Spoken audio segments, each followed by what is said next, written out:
చేతిలో సామాజిక అస్త్రం నెంబర్ వన్ నెంబర్ వన్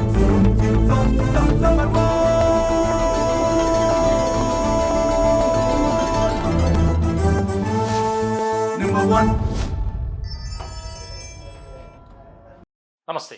సామాన్యుడి చేతిలో సామాజిక అస్త్రం నెంబర్ 1 న్యూస్కి స్వాగతం. నేను రవీంద్ర. ఆంధ్రప్రదేశ్ రాష్ట్ర ప్రభుత్వం చాలా కీలకమైనటువంటి నిర్ణయం తీసుకుంది. ప్రపంచంలోనే మొట్టమొదటిసారిగా రాష్ట్ర ప్రజలకు వాట్సాప్ ద్వారా పబ్లిక్ సర్వీస్ అంటే పౌర సేవలను మనం సులభమైనటువంటి రీతిలో ప్రజలకు అందచేయాలి అనే దిశగా దానికి ఇప్పుడు నిర్ణయం తీసుకున్నారు. అంకురార్పణ అనేది జరిగింది. ముఖ్యంగా చాలా కీలకమైనటువంటి అంశంగా ఇది చూడాలి. ఎందుకంటే కూటమి అధికారంలోకి రావటానికి ఏ రకమైనటువంటి వ్యూహాలు అలాగే ఒక ప్రణాళికతో ముందుకు వెళ్ళిందో మనకు తెలుసు. 5 ఏళ్ల పాటు వైఎస్ఆర్సీపీ అధికారంలో ఉంది. రెండోసారి మళ్ళీ అధికారంలోకి ఖచ్చితంగా రాబోతుంది అనుకున్నటువంటి తరుణంలో 3 పార్టీలు జతకట్టాయి. తెలుగుదేశం, జనసేన, భారతీయ జనతా పార్టీ. ఇటువంటి క్రమంలో ఎన్నికలకు ముందు ఇచ్చినటువంటి హామీలు కానీ వాగ్దానాలు కానీ ఏవైతే ఉన్నాయో సూపర్ 6 కానీ చాలా కీలకమైనటువంటి అంశాలను అందులో పొందుపరిచారు. ఇటువంటి క్రమంలో నారా లోకేష్ యువగలం పాదయాత్రలో కూడా చాలా సందర్భాల్లో కూటమిని అధికారంలోకి తీసుకొస్తే ప్రజలకు వాట్సాప్ ద్వారా సేవలను అందించడానికి మేము సిద్ధంగా ఉన్నాం అని ఒక ప్రామిస్ చేశారు. ఇప్పుడు అది నిజమైంది. మనమిత్ర పేరుతో వాట్సాప్ గవర్నెన్స్ అంటే ప్రజలకు అనేక రకాల సేవలను ఒక మెసేజ్ ద్వారా మనం అందించాలి. తద్వారా రాష్ట్రంలో ఒక మెరుగైనటువంటి పరిపాలన మనం ప్రజలకు అందించాలి. ఏదైతే ప్రజల సంక్షేమమే ధ్యేయంగా కూటమి పనిచేస్తుంది దానికి సంబంధించి మనం ఇచ్చినటువంటి హామీలు కానీ చేసినటువంటి వాగ్దానాలను ప్రాధాన్యతా క్రమంలో ఒక్కొక్కటిగా కంప్లీట్ చేస్తూ ముందుకు వెళ్ళాలి. ఎన్ని అవరోధాలు కానీ ప్రతికూల పరిస్థితులు వచ్చినప్పటికీ మనం వాటిని ఎదుర్కొని మనం ఛాలెంజ్గా తీసుకుని ఏదైతే రాష్ట్ర ప్రజలకు కూటమి తరపునిచ్చినటువంటి ఆ యొక్క మాట ఉందో దానిని నిలబెట్టుకోవాలి. ఇప్పుడు చాలా కీలకమైనటువంటి చర్చ జరుగుతుంది. అయితే ఈ యొక్క 161 సేవలు మొదటి విడతగా పౌర సేవలను ప్రజలకు అందుబాటులోకి తీసుకొచ్చారు. మరి ఇది సాధ్యాసాధ్యాలపై కూడా అనేక రకాలుగా భిన్నాభిప్రాయాలు వ్యక్తమవుతున్నాయి. ఎందుకంటే ఈ రోజుల్లో మనం చూస్తున్నాం సైబర్ క్రైమ్ అనేది పెరిగిపోయింది.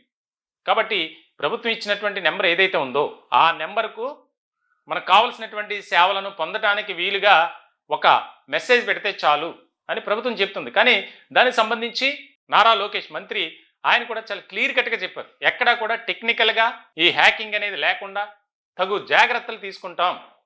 ప్రజలు నిర్భయంగా మీరు పొందగోరే సేవలు ఏవైతే ఉన్నాయో మీరు ప్రభుత్వానికి విన్నవించుకునేటువంటి అంశాలు ఏవైతే ఉన్నాయో ఫిర్యాదులు కానీ వినతులు కానీ వాటన్నిటినీ ఈ యొక్క వాట్సాప్ సేవల ద్వారా పొందవచ్చు చేయవచ్చు అనేది 9552300009 ఈ నెంబర్ ద్వారా వాట్సాప్ సేవలను పొందొచ్చు. 9552300009 ఈ నెంబర్ ద్వారా చేయొచ్చు. అయితే ఇది ఎంతవరకు సాధ్యపడుతుంది? ఎందుకంటే అందరి దగ్గర ఆండ్రాయిడ్ ఫోన్లు ఉండకపోవచ్చు. అంటే ఫ్యామిలీలో ఖచ్చితంగా ఉంటాయి, కానీ వారి కుటుంబ సభ్యులకు కొంతమంది ఉండకపోవచ్చు. కాబట్టి ప్రతి ఒక్కరూ దీన్ని వినియోగించుకోవాలి. ప్రపంచంలోనే మొట్టమొదటిసారిగా ఛాలెంజ్గా తీసుకున్నటువంటి ఈ పైలట్ ప్రాజెక్ట్ కింద ఈ వాట్సాప్ గవర్నెన్స్ అనేది దాన్ని ప్రజలకు మేము మరింత మెరుగైనటువంటి సేవలను అందించడానికి సిద్ధంగా ఉన్నాం. కొన్ని లోటుపాట్లు ఉంటాయి, కొన్ని ఇబ్బందులు ఉంటాయి, అలాగే అవరోధాలు ఉంటాయి, ప్రతికూల పరిస్థితులు ఉంటాయి. అన్నిటినీ మేము అధిగమిస్తాం అని చెప్పి లోకేష్ కూడా ప్రకటించారు. దానికి సంబంధించి టెక్నికల్ పరంగా అంటే సాంకేతిక పరంగా కూడా అడ్వాన్స్డ్ టెక్నాలజీతో ఈ సేవలు అందించడానికి మేము టైఅప్ అయి ఉన్నాం కంపెనీలతో అని. దీనికి సంబంధించి అసలు ఏ విధమైనటువంటి పరిస్థితులు ఉంటాయి, ఇది సక్సెస్ అవుతుందా అవదా అనేది కూడా ఒక రకమైనటువంటి భిన్నాభిప్రాయాలు వ్యక్తమవుతున్నటువంటి తరుణంలో సామాన్యుడి చేతిలో సామాజిక అస్త్రం నెంబర్ 1 న్యూస్ తరపున కూడా ప్రజలకు దాని గురించి వివరించాలి. ఏ రకమైనటువంటి విధానంతో ఆ యొక్క వాట్సాప్ సేవలను మీరు పొందాలి అనే దాని మీద ఒక్క డెమోగా నేను చూపించే ప్రయత్నం మీకు చేస్తాను. మనం చూస్తున్నాం ఇప్పుడు వాట్సాప్లో నేను అయితే ఏపీ జిఓవిటి అంటే ఏపీ గవర్నమెంట్ అని నెంబర్ని సేవ్ చేశాను. 9552300009 ఇది ఆల్రెడీ వచ్చింది. గవర్నమెంట్ ఆఫ్ ఆంధ్రప్రదేశ్ అని వచ్చింది. దీనికి సంబంధించి AP government public and government services HTTPS ఇదంతా ఒక ఇది వచ్చింది. తర్వాత ఒకసారి వెళ్దాం. ఆల్రెడీ నేను చేశాను. హాయ్ అని మెసేజ్ పెట్టా. చూసాం కదా మనం హాయ్ అని నిన్న మెసేజ్ పెట్టగానే ఒక రిప్లై వచ్చింది. వాట్సాప్లో ఆంధ్రప్రదేశ్ ప్రభుత్వ పౌర సహాయక సేవలకు స్వాగతం. మీ సౌకర్యమే మా ప్రాధాన్యం. వివిధ పౌర సేవలను సులభంగా, త్వరితంగా, పారదర్శకంగా పొందేందుకు సంపూర్ణ మద్దతును అందిస్తున్నాం. దయచేసి మీకు కావలసిన పౌర సేవను ఎంచుకోండి. సేవను ఎంచుకోండి అనే ఒక ఆప్షన్ ఉంది ఇక్కడ. నేను అది ఓకే చేశాను. ఓకే చేయగానే దయచేసి ఒక సేవను ఎంచుకోండి.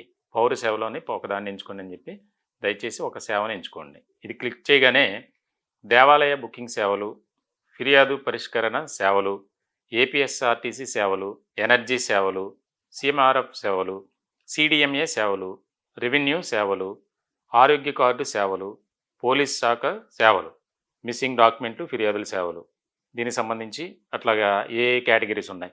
రెవెన్యూ సేవలు, సర్టిఫికేట్ జారీ, సిడిఎంఏ సేవలు, ప్రాపర్టీ, జల కనెక్షన్, ట్రేడ్ లైసెన్స్ మరియు మరిన్ని. సిఎంఆర్ఎఫ్ సేవల్లో సిఎంఆర్ఎఫ్ అప్లికేషన్ స్థితిని తనిఖీ చేయండి మరియు ఫిర్యాదు అభిప్రాయాన్ని ఇవ్వండి. ఎనర్జీ సేవలు, బిల్ చెల్లింపులు, కొత్త కనెక్షన్ మరియు మరిన్ని. ఏపీఎస్ఆర్టీసీ బస్ టికెట్ బుకింగ్ మరియు రద్దు. ఫిర్యాదు పరిష్కరణ సేవలు, ఫిర్యాదు స్థితి తనిఖీ చేయండి.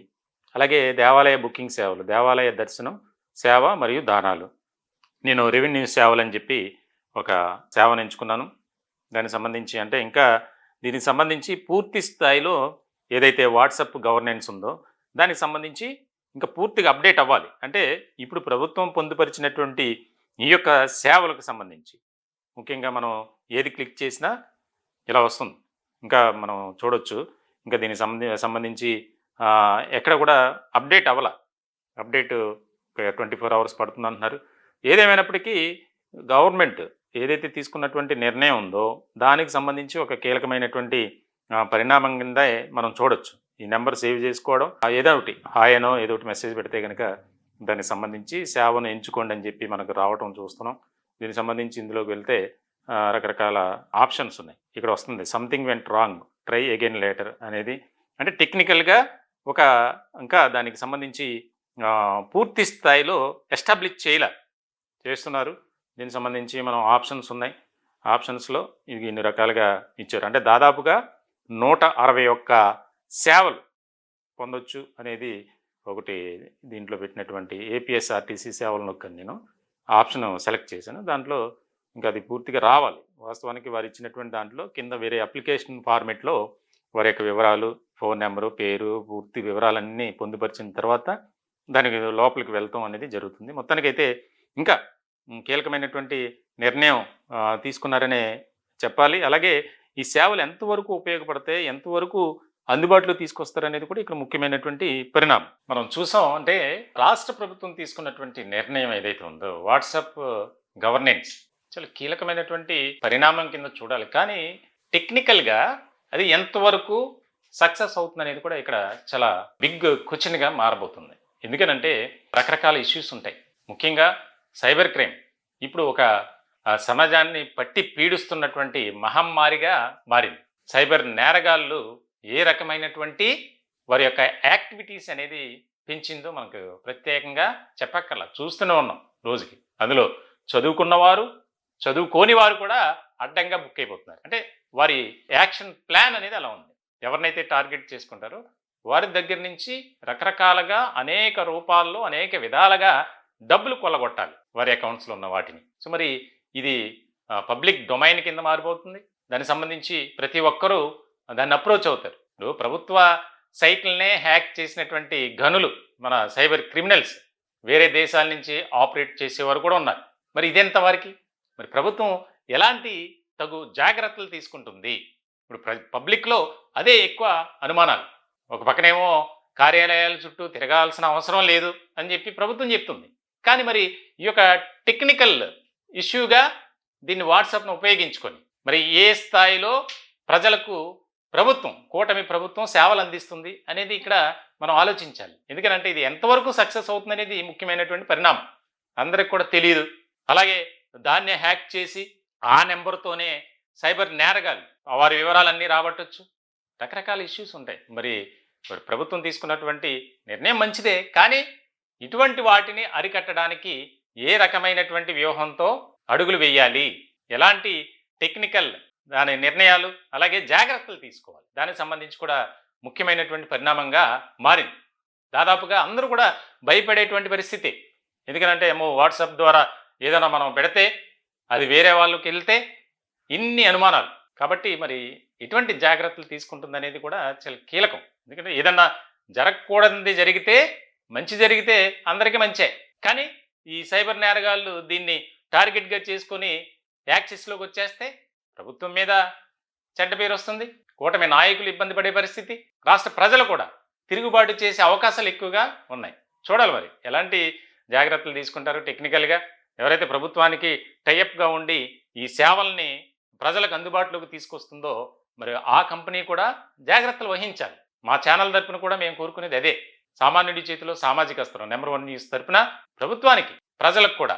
ఎందుకంటే ప్రజాస్వామ్య వ్యవస్థలో మీడియా అనేది ఒక 4th ఎస్టేట్. కాబట్టి రాష్ట్ర ప్రజల సంక్షేమమే ధ్యేయంగా పనిచేసేటువంటి కూటమి ప్రభుత్వం చాలా అప్రమత్తంగా ఉండాలి, అలాగే జాగ్రత్తలు తీసుకోవాలి. ముఖ్యంగా ఈ యొక్క సైబర్ క్రైమ్, సైబర్ నేరగాళ్ల బారిన పడకుండా కాపాడాల్సినటువంటి బాధ్యత కూడా ప్రభుత్వాందే. చూడాలి ఏ రకమైనటువంటి పరిణామాలు చోటు చేసుకుంటాయనేది. ఈ టాపిక్ పై మీ విలువైనటువంటి అభిప్రాయాలు, సలహాలు, సూచనలు దయచేసి కామెంట్ రూపంలో తెలియజేయండి. మా ఛానల్ని సబ్స్క్రైబ్ చేసుకోండి. Thank you.